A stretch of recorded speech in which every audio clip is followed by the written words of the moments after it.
pay for leaving my family at the airport after they used my credit card? My name is Nancy, I'm 30, and I work as a claims adjuster for an insurance company, which is exactly as glamorous as it sounds. I live by myself outside Columbus, Ohio.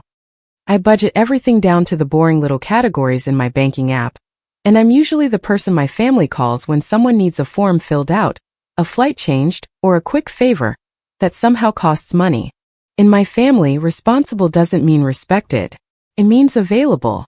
My parents, Linda and Gary, have always acted like my steady job and decent credit score mean I'm sitting on a secret pile of money. I'm not. I have rent, a car payment, student loans that still tap me on the shoulder every month, and a savings account I protect like a raccoon guarding trash. The difference is that I track my spending, pay my credit cards in full, and don't treat later like a financial strategy. My older brother, Brandon, is 34. He has a wife, Nina, and 2 kids who are sweet but exhausting in the normal little kid way. My younger sister, Kayla, is 27 and has a talent for turning any uncomfortable conversation into a joke that makes you feel boring for caring. My parents love the whole family memories speech, especially when someone else is supposed to swipe the card for those memories. The Orlando trip started in January, when my mom sent a message to the family group chat called Miller Magic Trip. Even though none of us has that last name on social media and nobody had agreed to anything yet. Mom wrote, "This might be our last real family vacation before everyone gets too busy. The kids are getting older. Kayla may move. We need to make this happen." Brandon sent a string of castle emojis. Kayla wrote, "If we're doing Orlando, I require pool time and one overpriced drink with fruit in it." Dad replied, "Let's be practical and keep costs reasonable." Reasonable sounded good to me. Suspiciously good, but good. First I stayed quiet. Then Mom called me on a Tuesday night while I was reheating leftover chili and folding laundry on my couch. "Honey," she said, using the voice she uses when she has already decided what I should do. "You're so good with planning. We're not asking you to pay for everybody. We just need someone organized to book it." I said, "Mom, organized usually turns into responsible, and responsible usually turns into stuck with the bill." She sighed like I had accused her of bank robbery. "Nancy, don't make it ugly. Your father and I said we're splitting it." Dad got on the phone from somewhere in the background. Every household pays their fair share. Common sense. I wanted to believe that. I really did. The hotel near the parks had a better rate if all 3 rooms were booked together under one reservation. My travel card also offered extra points for hotel bookings, and I had enough available credit to handle the temporary hold without panicking. That part mattered. I wasn't being naive. It made practical sense if everyone behaved like adults. So before I booked anything, I sent one very clear text. Just confirming before I put this on my card. Hotel rooms, resort fees, rental car, and park transportation will be split by household. I'm not covering extras. If anyone upgrades anything, orders food, drinks, activities, etc., that household pays for it. Brandon replied, "Yes, CFO Nancy, we get it." Kayla sent, "Stop stressing, LOL." Mom wrote, "Of course, honey. Family trip, shared costs." Dad gave me a thumbs up emoji, which for him is basically a notarized affidavit. Nina sent, "Thanks for organizing. We'll send our part." I screenshotted the whole thing not because I expected to need it, but because claims adjusting has trained me to document anything that might turn into a problem later. 2 months after that, we landed in Orlando. The airport was exactly what you'd expect. Families with strollers, people wearing mouse ears before noon, rolling suitcases knocking into ankles, kids crying near baggage claim, and a Starbucks line that looked like it had its own zip code. My mom wanted a picture before we even had all the luggage. "Everyone smile," she said. Brandon's youngest was sitting on the floor hugging a tablet.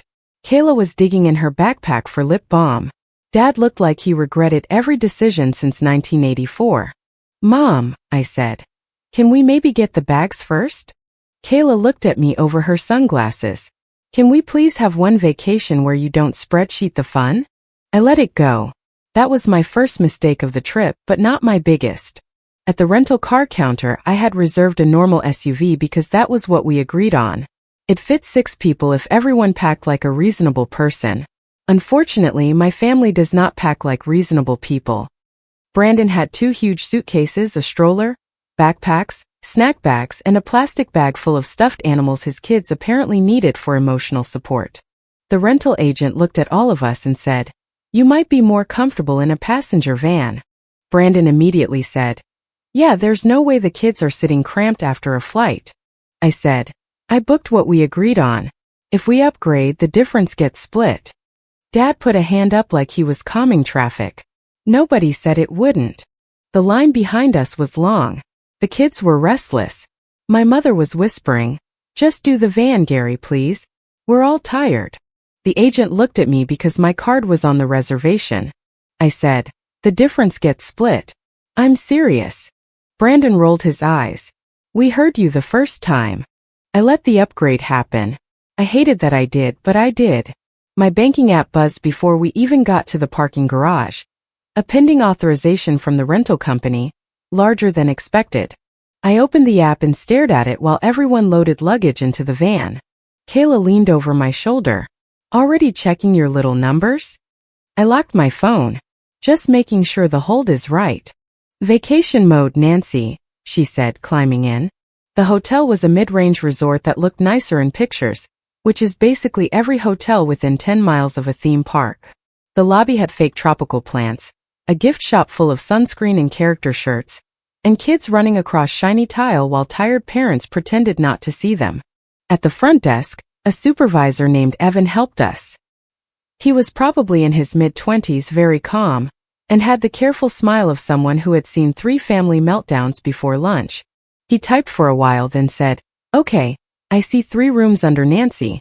The card ending in 4182 is currently attached to all 3 reservations for room, tax, resort fees, parking, and incidentals."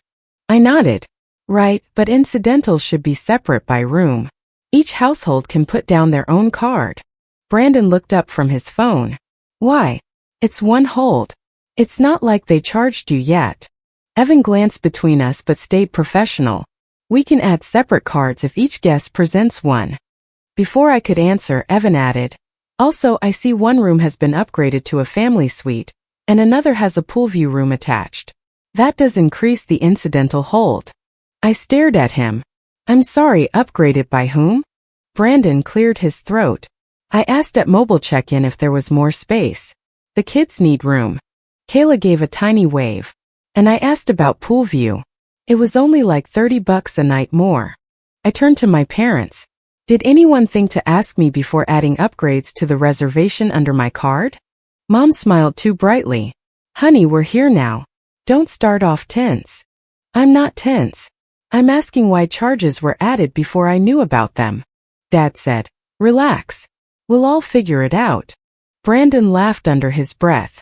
"She's doing accounting in the lobby." That made me quiet.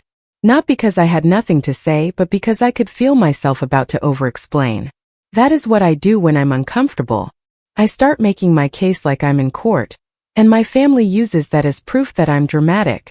So I took my key card and said, "Fine, we'll talk upstairs." We did not talk upstairs. The first night, I got 3 push notifications while brushing my teeth. Hotel pending charge, $96.43. Hotel pending charge, $148.20. Hotel pending charge, $75. I opened the hotel app and saw room service under Brandon's room.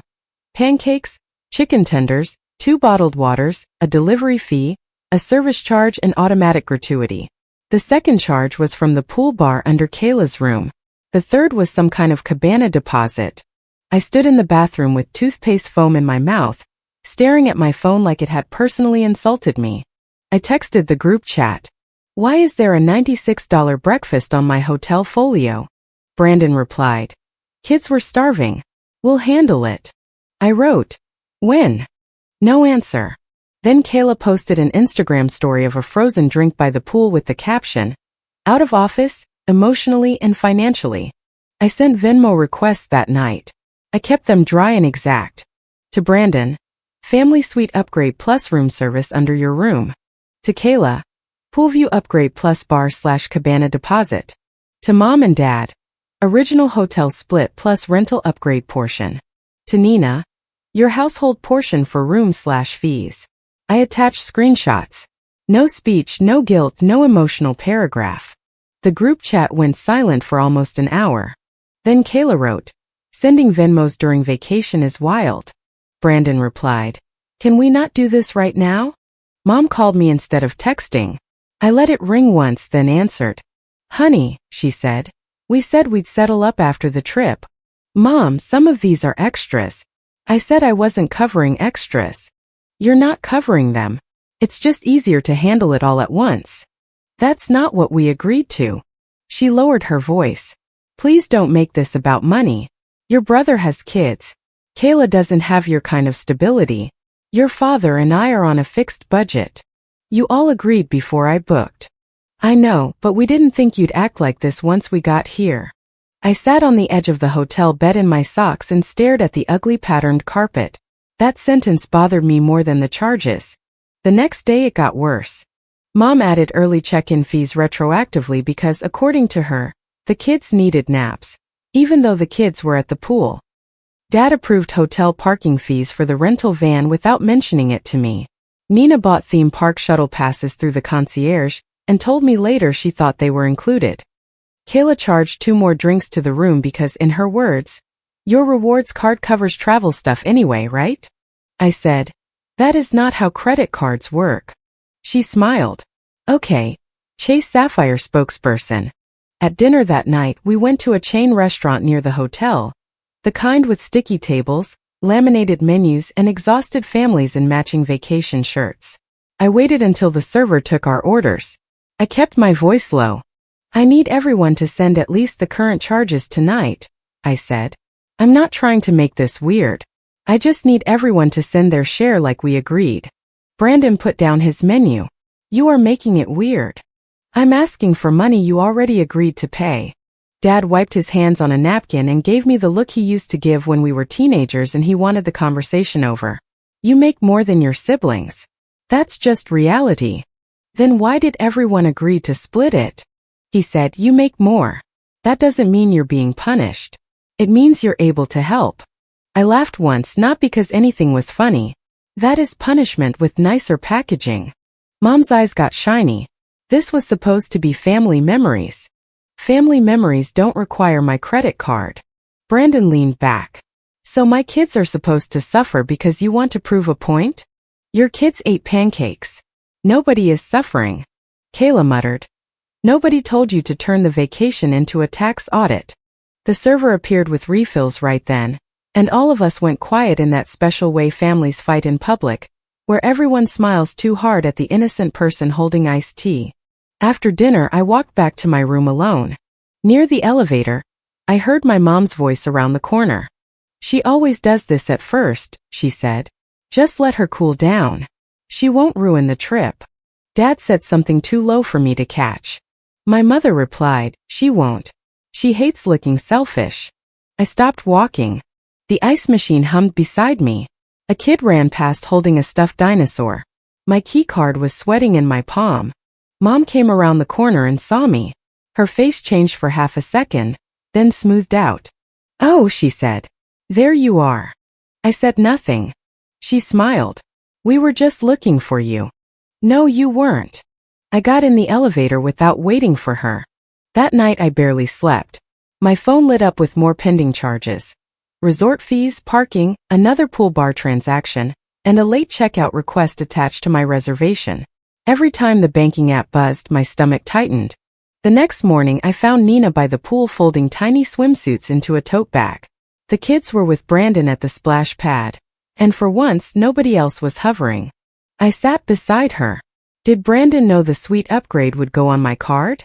Nina didn't look at me. "I thought your mom talked to you about handling the big stuff first." My whole body went still. "What plan?" She pressed a wet swimsuit into a square.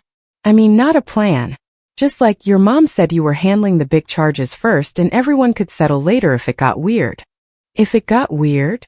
Nina finally looked at me, and her face told me she knew she had said too much. "I'm sorry," she said quietly. "I thought you knew that was the plan." I stood up before I said something I couldn't take back. The final piece came in the elevator 20 minutes later. Kayla and I got in at the same time. She had her phone in one hand and a plastic cup of iced coffee in the other. The elevator doors closed and her phone lit up. I wasn't trying to snoop. It was right there, reflected in the elevator mirror. The group chat name was Orlando Crew. No Nancy stress. The preview was from Mom. Don't Venmo until checkout. If she gets money now, she'll start saying no. For a second, I heard nothing except the elevator's little mechanical groan. I turned to Kayla. How long has there been a group chat about getting around me? She snatched her phone against her chest. Are you serious? You're reading my private messages now. It popped up in the mirror. You're being invasive. Kayla. She jabbed the button for the next floor like the elevator was going to rescue her. This is exactly why Mom didn't want you stressing everyone out. That confirmed it. This wasn't confusion. This wasn't a messy family trip where people forgot what they owed. They had created a separate space to coordinate around my boundaries, while using my card as the vacation budget. When the doors opened, Kayla rushed out. I stayed in the elevator and rode up to my floor alone. By the time I got to my room, I wasn't crying. I was too cold for that. I locked the deadbolt, opened my laptop and started collecting everything. Hotel app screenshots, banking notifications, the original group chat agreement, Venmo requests, the upgraded room charges, and the rental car authorization. I saved the separate group chat preview in my memory because I hadn't had time to photograph it, but I wrote down the exact wording in my notes app while it was fresh. Then I called my friend Tasha from work. She answered on the second ring. Aren't you supposed to be eating a churro shaped like a cartoon animal? I think my family planned to stick me with the vacation charges. There was 1 second of silence. Then Tasha said, Of course they did. That was why I called her. Tasha does not waste time pretending denial is polite. I told her everything. The upgrades, the Venmo silence, dinner, my mom's hallway comment, Nina's slip and Kayla's phone. When I finished, Tasha said, Stop asking them to be fair. Call the hotel and change what they have access to. I don't want to blow up the trip. Nancy, they already blew up the trip. They just made sure the explosion was in your name. I looked at the printed itinerary on the desk, the cute little plans my mom had made with breakfast times and park hours. Tasha said, You're a claims adjuster. Adjust the claim. That made me laugh for the first time in 2 days. Then I got to work. I called the front desk and asked if Evan was available. He was. I went downstairs with my ID, my physical credit card, and a face that probably looked calmer than I felt. The lobby was busy, so I waited behind a man arguing about resort fees and a woman whose key cards had stopped working. When I reached the counter, Evan recognized me. How can I help? He asked. I need itemized folios for all 3 rooms, I said. And I need to separate payment methods going forward. I am only authorizing charges for my room from this point forward. His expression shifted just slightly, not in a dramatic way, but just enough to show he understood this was not a normal vacation question. Okay, he said. I can print current folios by room. I can also remove your card authorization from the other rooms for future incidental charges, but charges already authorized may need to be reviewed. Each room will need a physical card presented for additional charges. That's fine. He typed for a while. For clarity, you are the primary guest on the reservation block. Do you want the other adults listed as responsible parties on their individual rooms? Yes. I can note on the account that no additional charges go through on your card without you physically present. Please do. He printed the folios. The paper was warm when he handed it to me. Seeing it in black and white made me feel both sick and relieved. There were the charges room by room. Brandon's family suite upgrade, room service with pancakes, chicken tenders, bottled waters, a delivery fee, a service charge, and an automatic gratuity. Kayla's room had a pool view upgrade, bar charges, and a cabana deposit. My parents had early check-in and late checkout requests, parking, resort fees, and concierge shuttle passes. Evan said, I can't give financial advice, but I can tell you that if a charge is disputed later, documentation helps. I have documentation. He nodded. Then you're doing the right things. He wasn't a hero. He didn't magically erase anything. He just followed policy and gave me options, which was more respect than my family had given me all week. Back in my room, I opened my banking app and locked my credit card. The little toggle turned from active to locked. It was such a small movement for something that felt like oxygen returning to my body. Then I called the rental car company. I spent 12 minutes on hold listening to music that sounded like it had been recorded inside a toaster. When someone finally picked up, I gave the reservation number and asked who was listed as primary payer for the upgraded passenger van. "You are listed as the cardholder and primary payer," the representative said. "I did not agree to pay for an upgraded vehicle. I agreed to the original SUV reservation. I need my card removed as payer for the upgrade, and I need to be removed as an additional driver if that's connected to the current contract. Are you returning the vehicle?" "No. My father, Gary, is currently driving it. He will need to present his own card if they want to keep the upgraded vehicle." The representative explained that they couldn't just erase the existing authorization instantly, but they could require the vehicle contract to be updated at the counter and prevent additional extension charges from billing to me without confirmation. They sent a note to the Orlando location and emailed me a reference number. Good enough. Then I sent updated individual Venmo requests with no group chat debate. Brandon.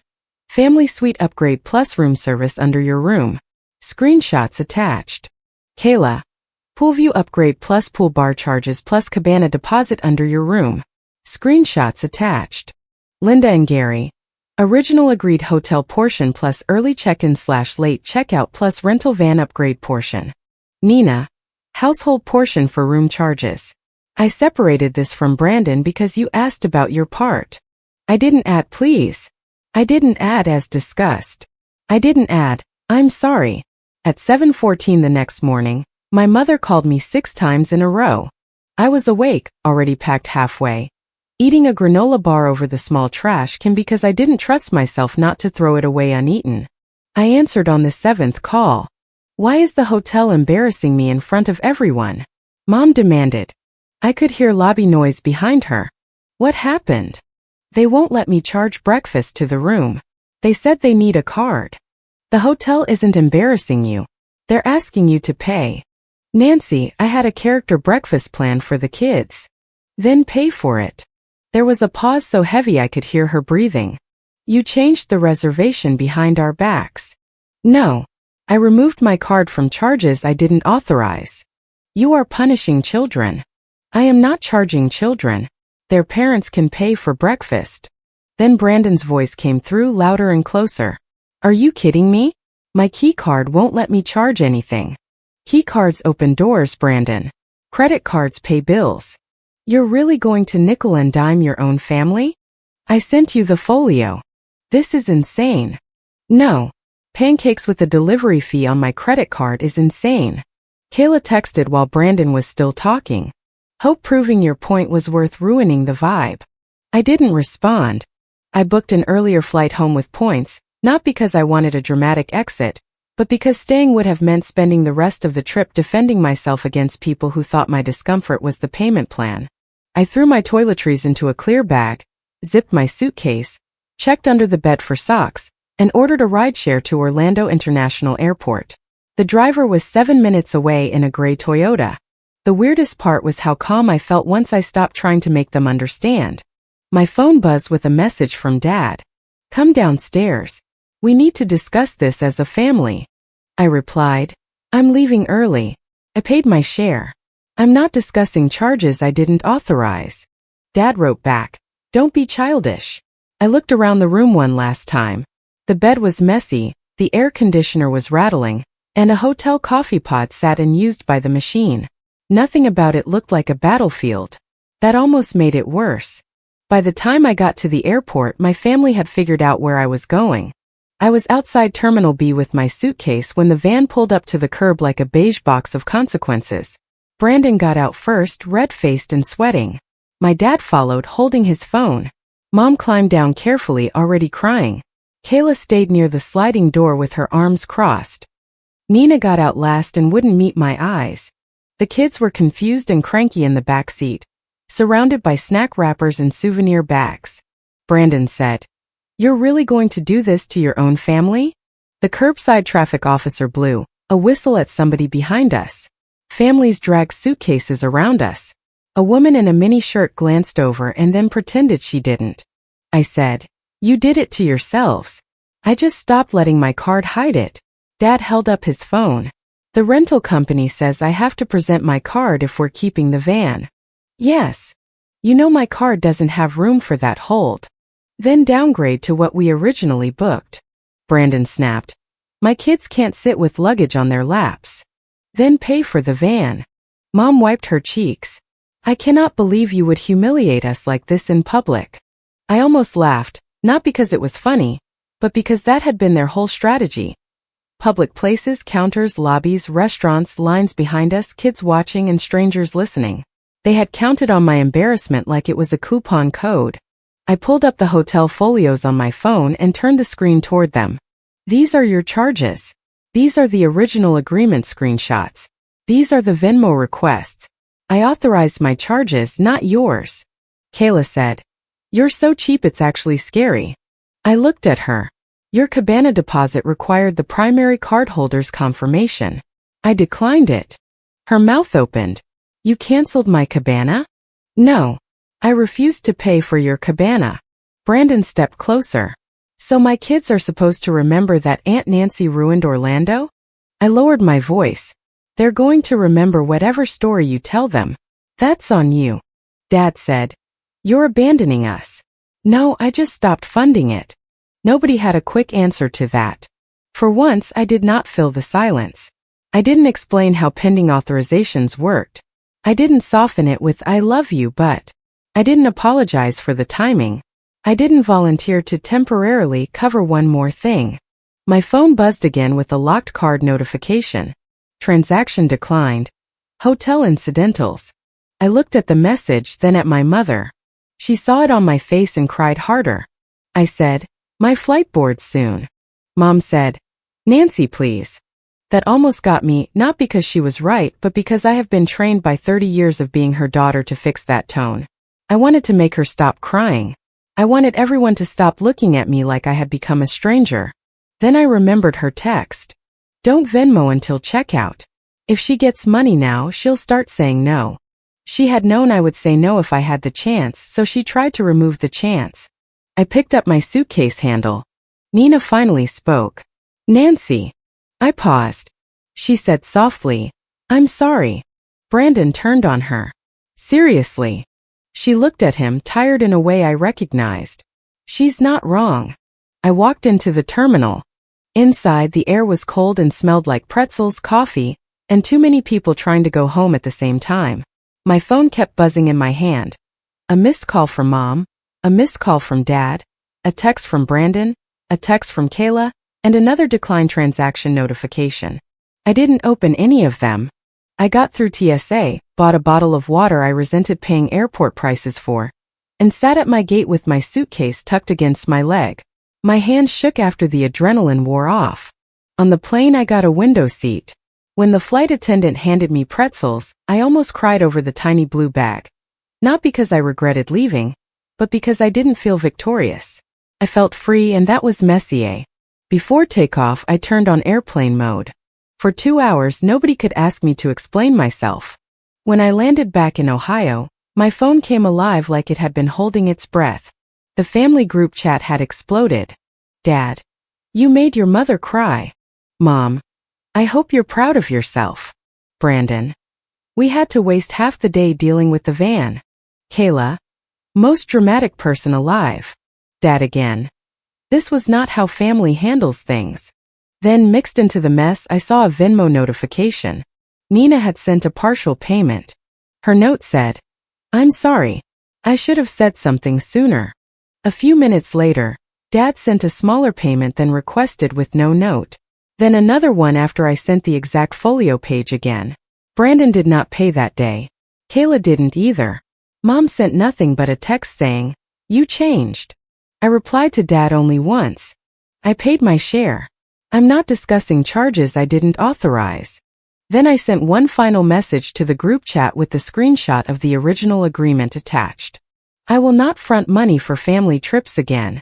I'll attend future events only when each household books and pays for itself. I am not available for shared reservations, rental cars, hotel holds, or we'll settle later plans. Kayla reacted with a thumbs down. Brandon wrote, unbelievable. Mom wrote, so money matters more than family now? I typed a long answer. I deleted it. Then I wrote, respecting my money is part of respecting me. That was it. Over the next week, the pending hotel charges settled. I paid my legitimate share, disputed 2 charges that had remained attached to my card after I removed authorization, and sent the bank the documentation they requested. 1 charge fell off on its own. 1 was reversed after review. I didn't get every dollar immediately, and I didn't expect to. Real life is not that clean. Gary eventually paid the remaining hotel balance because the resort required a card before checkout. Linda canceled the character breakfast she had planned to charge to the room. Brandon downgraded the van for the last 2 days and complained about it in the chat like he had been forced to cross Florida by wagon. Kayla lost the Cabana reservation because it needed my confirmation as the original primary card holder, and she posted something vague online about people who use money to control joy. I didn't respond. Nina sent the rest of her part 2 weeks later. Her message was short. I know this doesn't fix it, but I'm sorry. I believe she was sorry.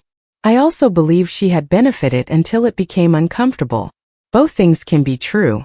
My relationship with my family did not turn into some dramatic no-contact movie ending. I still talk to them sometimes. I answer when I want to. I don't answer when the conversation starts with quick favor. My mother still brings up Orlando like it was a tragedy that happened to her. My father still thinks I should have handled it privately, which is funny considering the whole plan depended on trapping me publicly. Brandon has not apologized. Kayla definitely has not. At Thanksgiving, she made a joke about everyone needing to bring their own credit card. So Nancy doesn't call the FBI. I looked at her and said, exactly. Bring your own card. Nobody laughed much after that, but nobody asked me to book anything either. That is what changed. I used to think being the reliable one meant I was loved in a special way. I thought being useful proved I mattered. But access is not affection. A credit limit is not a family bond. And being able to absorb a cost does not mean I volunteered to. I still budget everything in my banking app. I still use rewards points. I still help people when the help is actually help and not a trap wearing a smile. But I no longer pay the fee to make someone else's anger stop. For the first time in my life, I let my family be mad at me without picking up the bill. If you liked it, don't forget to leave a comment and support the channel by subscribing. See you in the upcoming stories.